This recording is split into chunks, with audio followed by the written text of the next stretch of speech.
Chris Kelsey here with Matt Howell. And on this episode of The First Run, it's October. It's that spooky season. Matt and I love our horror films, so we're going to give you a month of the spooky stuff. First off, it's going to be The Vast of Night, currently on Amazon Prime. Then we're going to check out the anthology film Ghost Stories, which I know we talked a little bit about it last week, Matt, with Veronica, that you and I both love horror anthologies. So our second films for the rest of the month are all going to be horror anthologies, and we're starting off with Ghost Stories. We're going to do the return of Call It. Matt and I are going to give each other a couple decisions we have to make on some films, some series, some actors, whatever. It's all the rage on Twitter now. I've seen a little backlash against the whole pick one type thing. Oh, really? Yeah. So, but we've been doing it for 10 years now, so suck it. And then we'll tell you what's coming up with your big physical media picks featuring your streaming and straight-to-DVD picks of the week. Let's start everything off, though, with a clip from The Vast of Night. And we're back, everybody. Sorry to cut that last song short, but we do have a caller here who may know something. Now, Billy, would you mind telling us all what you know? Yes, I have a story that might be helpful. I don't know it may not be, but I'll go ahead and give it to you. All right, Billy, well, we're listening. Well, so I was in the military, and there were always jobs and work we didn't know anything about. What do you mean? I mean, we would get assigned to places without knowing where we were, to do things none of us understood, which is normal in the military. And one night, I was woken up by my superior. He had me get in a uniform and report for duty.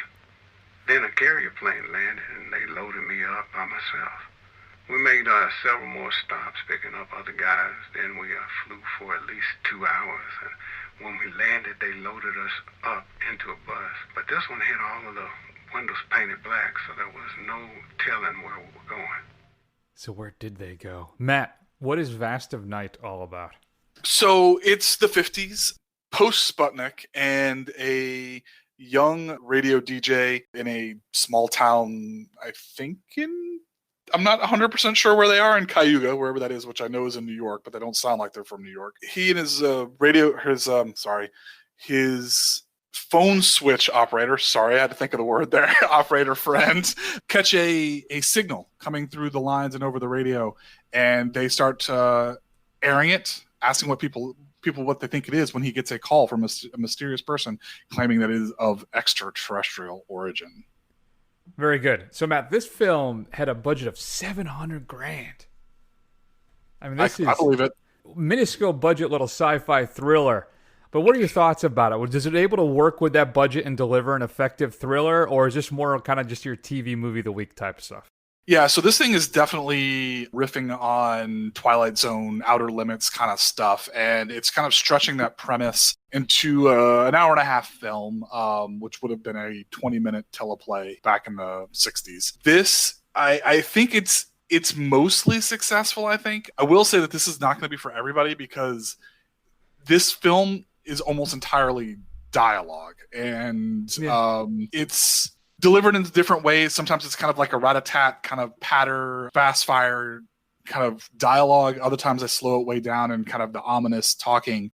But this is a lot of telling. And to me, I think in parts it's really effective, but in other parts I think it's going to drag for some people. I don't know if I agree with that entirely. Listen, it's not big on jump scares and stuff coming out of the closet and aliens or monsters jumping around all the time, right? Even like, was it Gareth Edwards' Monsters? That also tiny little budget film that just really propelled his career. Right. I think that it's going to be the same here with this director, Andrew Patterson. I thought this thing was a lot of fun and exceptionally well done considering how small a budget it had. I think the performances here are on point and really relay the time period without really feeling like a gimmick. And you really connect with them. I think they do a great job with the opening shot. And I want to say, too, there are a lot of tracking shots that I think are very well done in this film. But we do this opening scene with Faye and Everett as she has a new tape recorder, and they're weaving in through this parking lot, right, interacting with the townsfolk as they're getting prepared to go to the big game at the local coliseum, or I should say the gymnasium. And it really captures the relationship between them and the time and the place where we are. It does so much exposition of them just having this conversation. It's a fun one, too, and it helps you really connect with them. And I think it really does a great job of sucking you in and really grabs your attention. Not just that scene, but the film itself. There are these kind of intimate moments with these witnesses of these past events, as you heard in the clip with the caller, that go see a woman who may know something as well. and these little pieces of information that are fed to us as the puzzle slowly comes together. Now, we all know where this film's going, basically, I think, but for the most part, it's a lot of fun, and it's a very enjoyable ride. I think it's not just the exceptional setting that really captures the time, but the filming techniques, as I said, particularly these long tracking shots through the basketball gymnasium, while we're driving the cars, while we're on a bicycle, while we're running down the streets, while we're running down these sidewalks. And it's really effectively done, Matt. I think this is a lot of fun, and it really raises the hairs in the back of your neck. I think it's just a great kind of throwback drive-in movie flick. If you're looking for your modern, like, Platinum Dunes, horror, sci-fi type thing, then yeah, maybe this isn't the film for you. Maybe. But it is just it's a blast, and I really enjoyed it. Yeah, I enjoyed it. I'm going to temper my praise to Chris here. Yeah, I enjoyed it, but I think you got to be in the mood for this kind of thing. Even somebody who not necessarily, like myself, who is necessarily dependent on having action or wanting aliens or anything like that, it definitely had its moments where it kind of, I was like, okay, this is kind of dragging a little bit for me. I still thought it was quite good, but I think it's fair to say that this is definitely not going to be a film for everybody. People complain about It Follows, and that's insane to me. So like this, I can definitely see that there's going to be some complaints. Not to say that it's not worth it, but again, I don't think this is going to have necessarily a broad appeal. I guess so. I feel it's just a little too critical on that. I think it does elevate above that broad appeal. It's a different type of thing, but I just think there's enough here that anybody can really enjoy it. And it's also, it's family friendly for the most part, right? There's nothing truly, there's no gore, there's no, there's just some really unsettling moments, but I think it was a throwback almost to those kind of, something wicked this way comes type of thrillers, with a science fiction edge. So I don't know, Matt. I enjoyed the hell out of it. I'm giving The Vast of Night a B+. Yeah, so I'm quite a bit off. I'm gonna give it a C+. Wow. It was okay. I was expecting more. I'm really looking forward to what Patterson does next. I hope this propels him to something with a little larger budget, and we'll see what he does. Because what he's able to do with setting it in this time period, right, with all these little techniques that he uses, it's just very technically proficient, and it shows you what you can really do with such a small budget. So good job, Patterson, and I can't wait to see what you do next. If you've seen the film, go ahead and shoot us an email at feedback@thefirstrun.com. Once again, The Vast of Night is currently streaming on Amazon Prime. Matt, let's wait a few minutes to talk about what's coming up in your physical media picks this week. One film, at least a set of films, is coming out in 4K, Matt, and I'd say the first film in this series may be a perfect movie.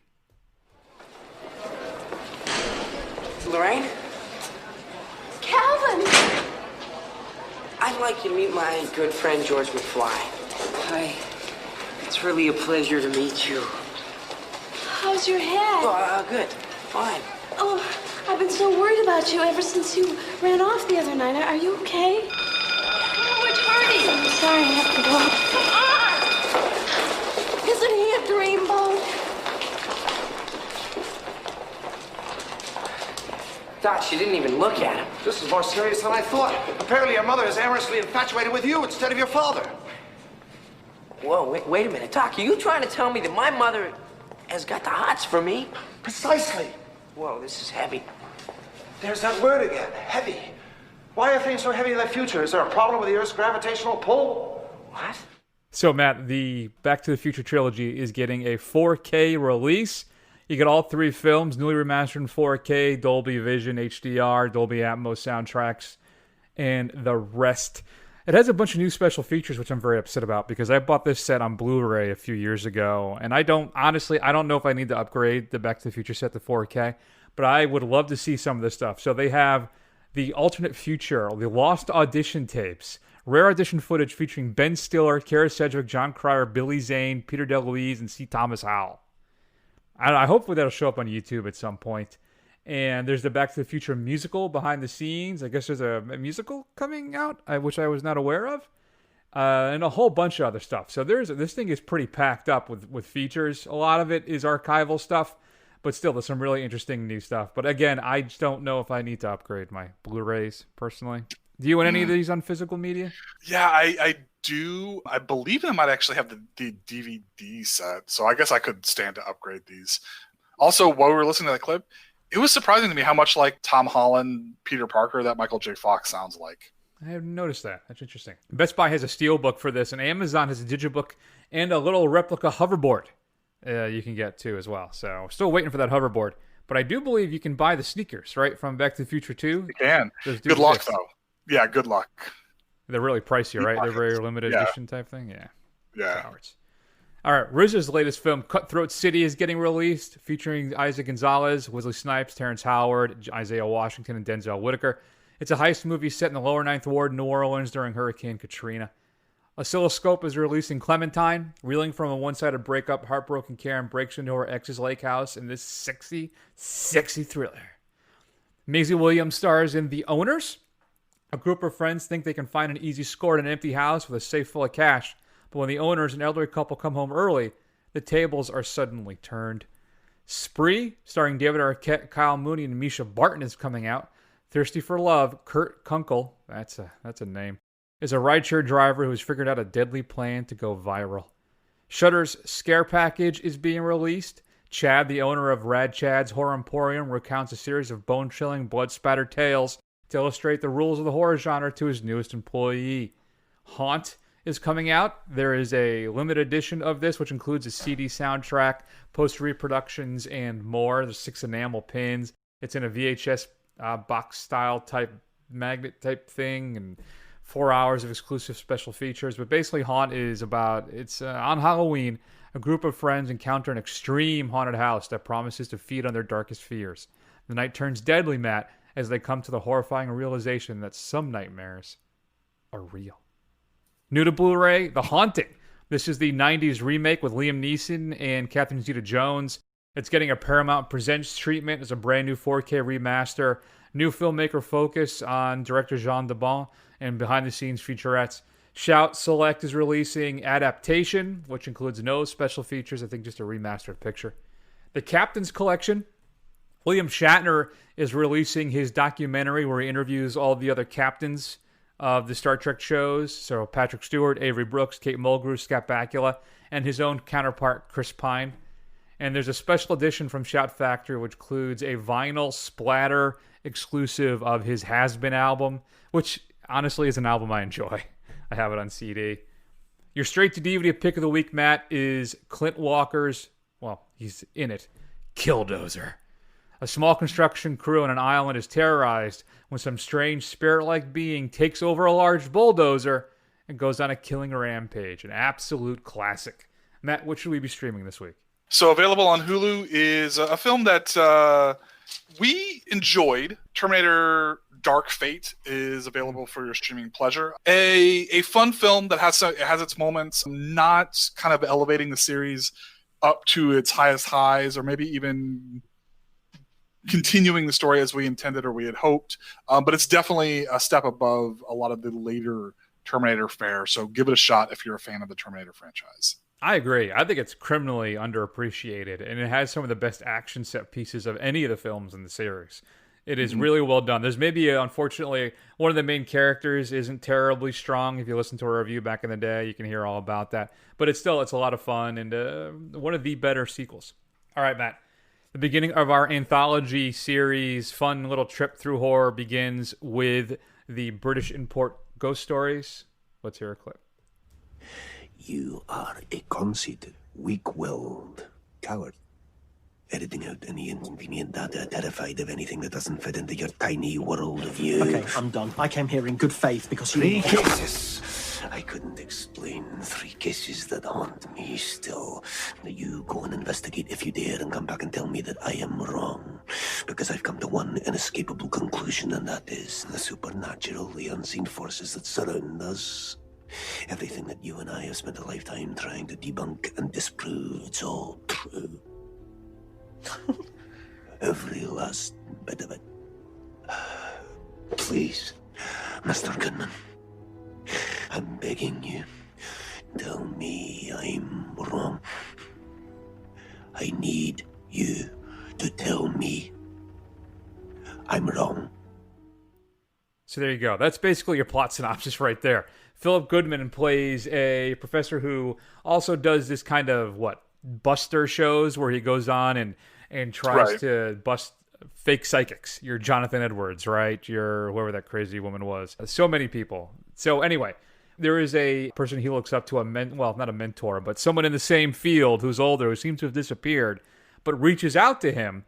And as you heard in that clip, asks him to try and debunk the 3 cases he never could, which sets up our different vignettes, our different horror scenes. Matt, ghost stories. Now, one of the big issues with these type of films is they can be undone by 1 or 2 bad segments, or a framing system, perhaps, that doesn't really work. And that's where I'm wondering on this one. What are your thoughts, on these 3 different ghost stories? And does the framing system work for you? Or does it leave a little something to be desired by the end? I'll start with the framing system first. So the framing system works. I think it's a clever way to kind of go about it. But at the same time, with the framing system and in the stories themselves, again, they sneak in some comedy into their scares, which I'm not a huge fan of, because it always seems to undercut the tension for me. So I think that, in my personal opinion, may be a bit of a misstep. I can see what they were trying to do, but again, that's just my opinion. I know people, really enjoy having some comedy with their scares, but I think overall, it's relatively successful. I thought it was a different approach than kind of their usual haunted VHS tape or whatever, what have you. No, I agree. I think for the most... Now, one issue I have is the framing portion of the film, in some points, is actually better than some of the vignettes. I find this particularly with the hit and run story. I liked the interaction in the house more than I enjoyed the actual story that the character tells Goodman, right? That was creepier, which is interesting because it helps feed the overall narrative of the film and kind of lock in the film's ending of this stuff. But what it does is it almost does a disservice, I think, sometimes to the ghost stories themselves, because they seem to all end abruptly, right? Some of them don't really have I don't want to say there's a lack of resolution, but it just feels like we're missing something, which is then tied all together by the end of the film, right? Which is fine, but the problem is I don't know if the ending of the film works for me as well then. That's my issue. So I feel like the overall arc of the whole overall picture in the end, which is weird because the bits and pieces of it as we're coming together really work for me. But when we're given the explanation of everything that's happening, I confess I had a bit of a letdown. Yeah, I can see that. I think that's fair. Like I said, I enjoyed this for the most part, but I think you're right. I mean, these things are always so hit or miss. They kind of live and die on all of their different kind of pieces of the trope. And we've been let down, especially with the overarching story on so many of these things. But I think you're right. I think what really kind of sink or swim this one is it seems so integral to kind of the overall feel of the film, whereas in a lot of them it's almost just like an afterthought, where I guess I can see what you're saying. Yeah, a lot of these kind of films, it's more just to propel the story to move it together. But in this one, the framing device is actually pushing the whole film forward, which you don't really realize until the end, the full impact of that. So I think this film does have a lot of great scares in it. And listen, we're not against jump scares here. We're against lazy jump scares. And there aren't any here, I don't think. I think overall the thing works pretty damn well with that. But let's break down each segment, Matt. So we have the abandoned asylum. What are your thoughts about that? We have the guy, he's in this old asylum home type, whatever it is, and there's something maybe there. How did that one work for you? Yeah, I thought this one was okay. I don't think it was necessarily the strongest one for me. It's nothing that we haven't seen before, I mean, honestly, and it's really just a kind of a lot of the same, but it's done pretty effectively, I think, but nothing groundbreaking for me. I would agree. I think it's something you may have seen a few times, perhaps too many times before, but there's enough there to kind of keep you on the edge of your seat, and I think overall it works pretty well. I'd say this, if I were to rank them, the second best of the 3. Then what are your thoughts about the hit and run one? So we go to the kid's house. He has a very, I guess, terrifying story to tell that seems kind of incongruent. It doesn't really seem to work for me as much. Particularly, as I said, I loved walking into the house and all the stuff happening in the house, which we basically totally abandoned, well, because of, as we said, the framing mechanism of the film. Right. Yeah, the second one was probably the weakest of the three for me. I think it's got a really neat premise. Yeah. I always think the idea of kind of driving alone at night, that, and coming across something where you're outside of help or anything like that, that's always something that still feels like, it could happen, even if it was something like coming across the guy in Wolf Creek, which, it's that type of scary thing, but it always feels a little more immediate. But you're right. I don't think the execution leaves a lot to be desired. I think this is by far the weakest of the three. I agree. And everything you just said, I think it's the weakest of the three. And though the concept and the conceit of this story is always, as you said, I think viscerally successful and unnerving, it doesn't seem to do enough with it, especially with how it concludes. I don't know. It just didn't really click for me. Mm-hmm. So then finally we have the one with Martin Freeman of The Office and, a whole bunch of stuff. Shaun of the Dead, right? He did a whole bunch of different things. So this one, I think, was probably the best out of all of them, and in some ways the simplest. And I think it may have a lot to do with Freeman's performance and also the conclusion of what happens at the end after he's done telling the story. Really is the hammer drop of each one of the things, but it's the most powerful one, I think. And it's also in some ways kind of the simplest one, and it's the most, I think, maybe, is it the most traditional of all of them? I don't know. But overall, I felt that this final one is the most successful. So Freeman plays a married guy, and him and his wife are trying to have a child, even though they're older. She eventually is able to get pregnant, but things go horribly, horribly wrong. What were your thoughts on this one? Yeah, I agree. And I think this was by far the best of all of them. I don't know. It probably has a lot to do with Freeman. I think he's obviously, kind of elevated the material, and he's got such a, he can swing from being all these different emotions, especially kind of befuddled, which you're kind of used to seeing him in. So yeah, I thought the kind of whole premise, as you said, it was not particularly earth-shattering, but I think the basicness of it combined with the kind of creeping dread that is associated with it, with that kind of final last beat, is really what sells it for me. Absolutely. I agree with you. So, and I like how I picked up Shaun of the Dead for Martin Freeman and didn't say like Black Panther. Or The Hobbit. Or The Hobbit. Yeah, good point. Yep. Shows you where my head is with all this stuff all the time. All right, man. Any, I guess, other thoughts on Ghost Stories? I mean, I think there was a nice little homage to Sam Raimi with the hit and run one, which I enjoyed. Yeah. But, yeah, I don't know. Any parting thoughts? You know what? I would say this. I mean, just to wrap up my opinion on the film, I would give it a B-. I would say I've seen a lot of horror anthologies, and a lot of them are not good to just bad. So I think that this is, a pretty solid entry, and you could do a hell of a lot worse if that's what your kind of thing you're looking for. Put it on the rotation for the approaching spooky holiday and just, enjoy it. Yeah, I agree entirely. I'm actually very close to you, Matt. I ended up giving it a B. Okay. So there's enough good scares there. The ending, as I said, maybe okay, but for the most part, it's pretty solid. And Ghost Stories is currently available to stream on Hulu. If you have that service, you can get it. Of course, you can rent it everywhere else as well. If you've already seen it, shoot us an email at feedback@thefirstrun.com. Okay, Matt, it's time for Call It. We're going to give each other some scenarios, and we're going to have to make some choices, folks. It's going to be tough. And speak the oath. The oath. Because everybody knows the oath. Used to sing it in camp. I, Hal Jordan, do solemnly swear to pledge allegiance to a lantern that I got from a dying purple alien in a swamp. To infinity and beyond. By the power of Grayskull. What the hell? Come on, if you can find me 100 miles in the middle of nowhere, you think that... No!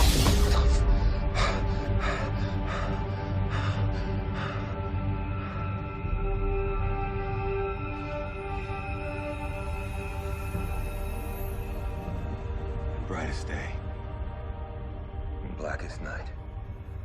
No evil shall escape my sight. Let those who worship evil's might beware my power. Green Lantern's light.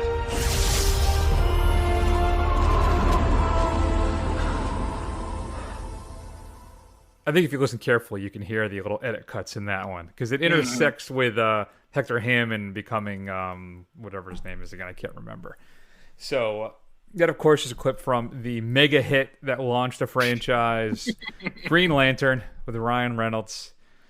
It's too bad that movie was not good, but it was not good. So, Matt, they've announced that they're going to do a Green Lantern show on HBO Max. Really? But it will not fit. It will not include Hal Jordan and Jon Stewart, which is too bad because I wanted to do like a. I think I tweeted it out. What Winston Duke as Jon Stewart, and I'm blanking on who I said for Hal Jordan. Oh, Nathan Fillion, and then do a buddy cop procedural. And I think that would be fantastic. But it's going to be more the core, I guess. Gotcha. So what do you want? Would you rather Green Lantern movie again or a show? If you can only get one. I think with the state of the the state of the DCEU films, I would say show. I'm going to go show, just because I'd like to see something different that they can manage. It's interesting. I go back and forth on this because I want Jordan and I want Jon Stewart, but we're not going to get them. We are going to get Guy Gardner, and we're going to get some of the other big names. Kyle Rayner, I believe so. And then there's is there an Arab or a Muslim Green Lantern? I think I can't remember her name now. I haven't read it in. Yeah, I'm not up to date on Green Lantern. I'm never a huge Green Lantern fan, so. But and Alan Scott's going to be in it, which I'm very excited about. Okay. So, but I don't know. I mean, you don't have the two real main guys. Maybe Nort will be in it, which would be fun. Which is the dog lantern, from Justice League. Right. So yeah, if I had to choose one or the other, I guess since I'm getting Alan Scott, I would go with the show. It may be more interesting to have these kind of hour-long episodes. Probably they'll do 10 to 13, I imagine. And, hopefully it runs for a while. We get a lot of interesting stuff. We get to explore the galaxy, explore the universe. Lots of different stuff going on with Green Lantern. So that might be fun to do. If I could have my druthers and do all of it, like Jordan and Stewart and all that other stuff would be even better. But that's not our option. So in the end, though, I think I'm going show and no further Green Lantern movies. So, oh well. All right. Yeah, I mean, I think, just for outside of the rules of the game, I think the fact that just by the very fact that they're reserving Hal Jordan and Jon Stewart, that just kind of implies that they're going to do a film with them in it at some point. Sure. And maybe it will be the buddy cop, the cosmic buddy cop they've been listening to this show and they're going to shamelessly steal your idea. So I'm sure they this is a good chance to get in Guy Gardner and his bowl cut. So I'm excited for that. You got to do but they're not going to be able to likely do the greatest, scene of all time with Guy Gardner, which when Batman punches him and knocks him out with that one punch. But who knows? We'll see. Who knows? We'll see. They can do what they want. So Disney announced that they are a streaming platform first. That they are, that is their bread and butter. That's what they're moving towards, which is very interesting with the state of theaters in this COVID-19 times. So, call it. Would you rather have a streaming-only Disney films, which includes all of their Fox Searchlight stuff, or would you rather have it be theater short window? Well, I don't want to lose Fox Searchlight stuff, though, either, is the big problem. Mm-hmm. I prefer, I guess, theater with a smaller window. I'd still like to go to the movie theater and watch this stuff instead of streaming it at home. I know I'm in the minority in that nowadays. Right. And if it can be fully safe for us to do as much. Mm-hmm. But that's my preference is theatrical with a shorter window. I'd be fine with that. I think this is a horrible idea in regards to just theatrical experiences. I'm very upset that they announced this. I don't know really what to think or do about it at the moment. Not that I can do anything about it, but I don't know what to think about it really at this point because I don't know the full impact of it. So you're telling me that when and if things ever get back to normal in 2022 or so, that they're not going to put like the Avengers Mark III or whatever it's going to be into theaters? I don't believe that for a heartbeat. Mm-hmm. Mm-hmm. But I guess the focus will be the streaming, right? Yeah. I would say I'm with you. I guess I'd rather have a short window than no window. I think you're absolutely right. I don't think that they're going to put, these big tentpole films that they've spent hundreds of millions of dollars on a streaming service, because I don't know how much they make money for them. But at the same time, And I can tell you for sure what I really don't want to have happen is I don't want to have to pay the subscription service and then have to then pay another like $30 on top of that to watch these films. Because I'll just wait, That's what they'll do. And the show will die because I refuse to pay $30 to watch something on my couch. We'll just have to see if we can watch some bootleg copy of it from Uzbekistan. Yeah, there you go. We'll go buy a VHS copy from the guy at the flea market, and then we'll go from there. That'll work. Ridiculous. All right, Matt. So they also announced that George Miller is making a Mad Max film, sort of. Mm-hmm. It is a Furiosa prequel with Anya Taylor-Joy. And also, who else is in it? Why am I blanking on the other guy's name? Hemsworth. Thank you. The himbo himself. Yes, Chris Hemsworth is in it, as well as some others. So call it, Matt. Would you Furiosa sequel with Charlize or prequel with Anya Taylor-Joy? Ooh, that's a good one. I think Furiosa prequel, to be quite honest with you. I think so.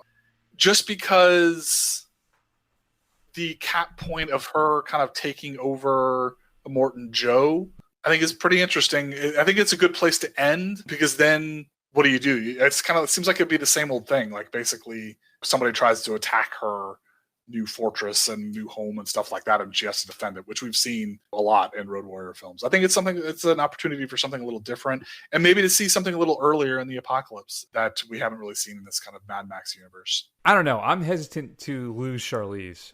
That's my big hang up on this whole thing.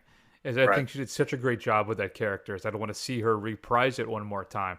Nothing against Anya Taylor-Joy. We're both big fans of her here, but it's just that I feel like it's just, I don't know, it's just going to sound stupid. I just think it's fair. She did such a great job with that film, and she's so good in it. I want to see her in that role again. Unfortunately, it's not going to happen. Could they just de-age her, maybe, and do it that way? I don't know. I don't know. I don't think it's good enough. It would look really weird. It'd be very distracting. Obviously, we'll still see it, and it'll probably be great. But I would really like to see the next chapter in the Furiosa saga, not the previous one. Yeah, I mean, I guess. But at the same time, it's like, you know what? I think George Miller's got enough of a pass where if that's what the man wants to do, then I trust him well enough to see that that's what he's going to put out. The Thunderdome misstep notwithstanding. That's true. I still kind of enjoy Thunderdome too, though. I know you do. Because you love all things 80s, and that's one of the most 80s things that I've ever seen. Oh, that song. We Don't Need Another Hero. That is one of my all-time, that's probably a top 5 80s song for me, the Tina Turner Beyond Thunderdome song. I think it's awesome. I wonder, do you think we're going to see Tom Hardy again as Mad Max? Or I don't know. I'd like to, but I just don't.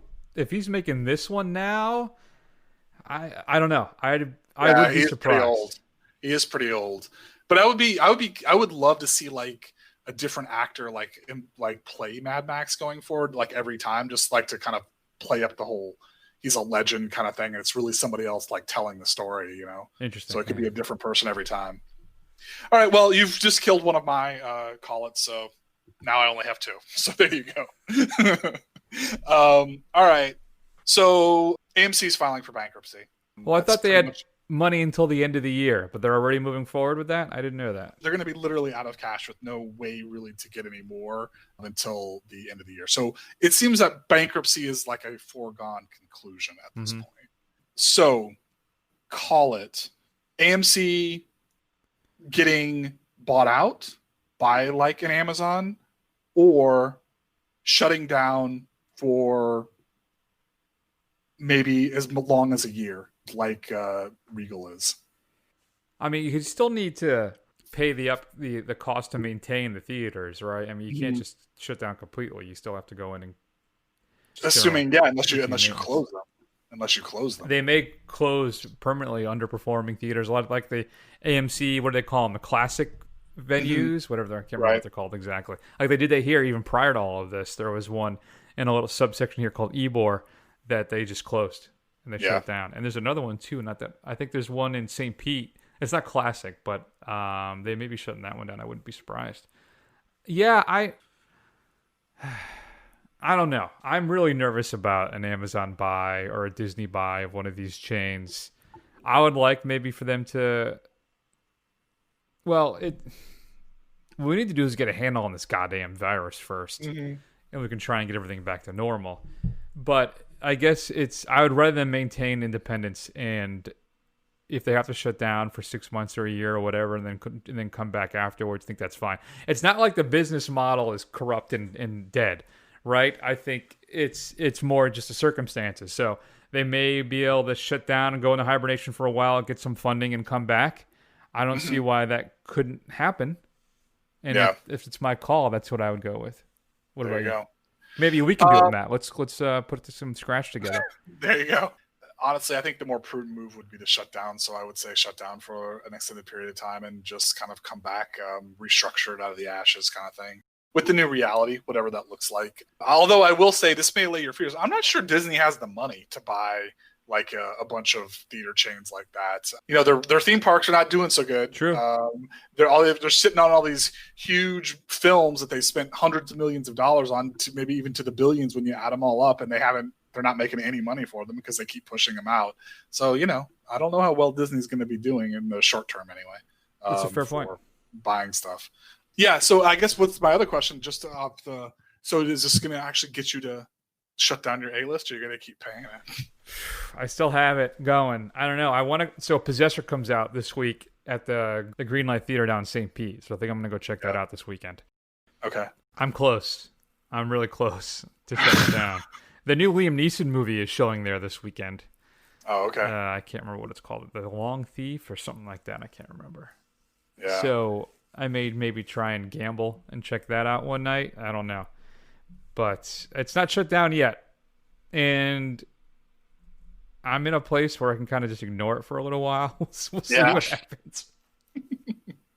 Financially, the $23 hit isn't that big, but it's... No, it's not. It's really not. I mean, $23 is not a huge hit, but at the same time, you know, you're just paying money. So I shut mine down, for the record, folks. I finally bit the bullet and shut mine down. So assuming if things go back to normal like they're supposed to, I'll actually have to pay money like a normal member of the movie-going public come April until I can start it back up at the earliest. Honest Thief is the name of the new Liam film. And Wonder Woman is still set to come out on Christmas Day. For now. Yeah. Oh, and Freaky is set to come out November 13th. I'd like to see that.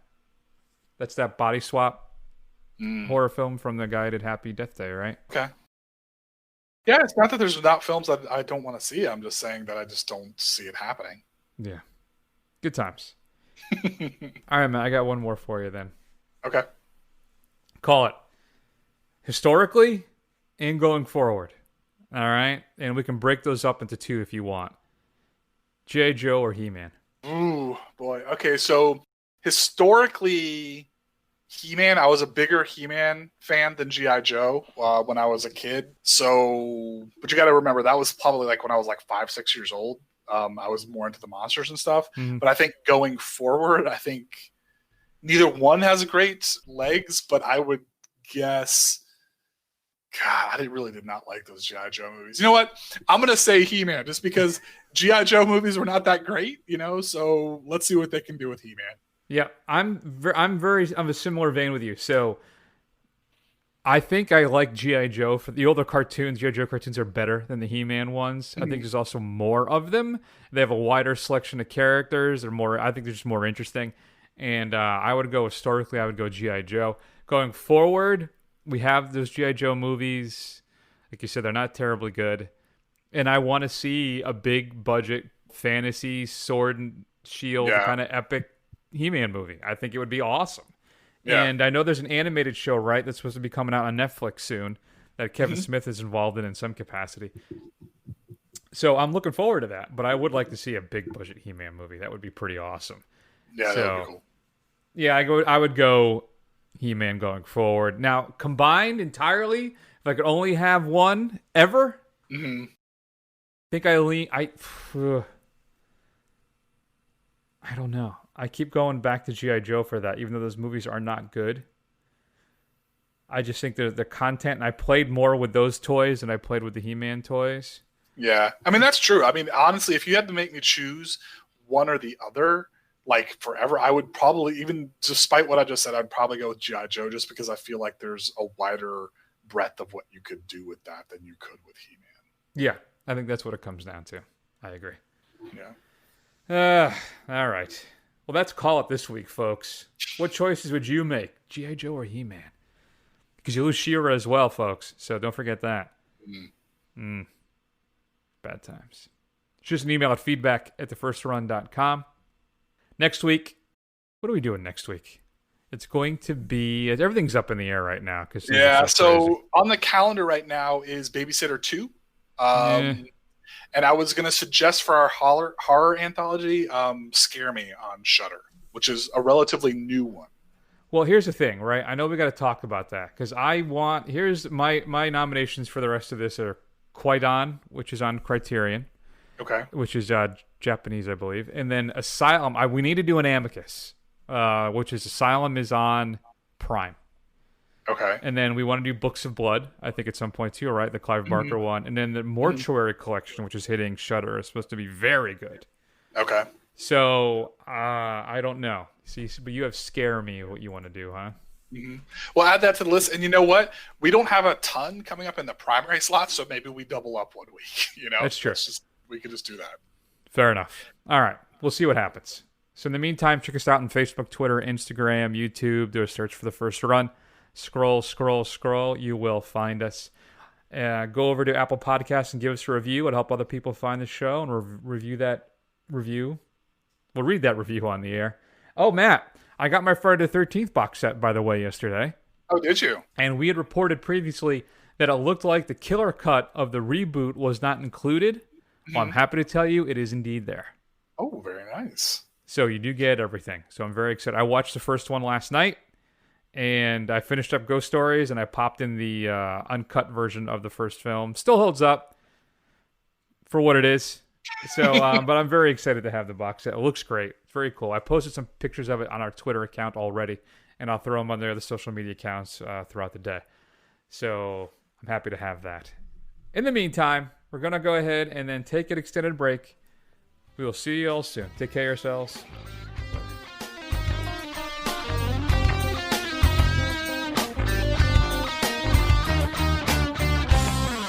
Morning, fellas.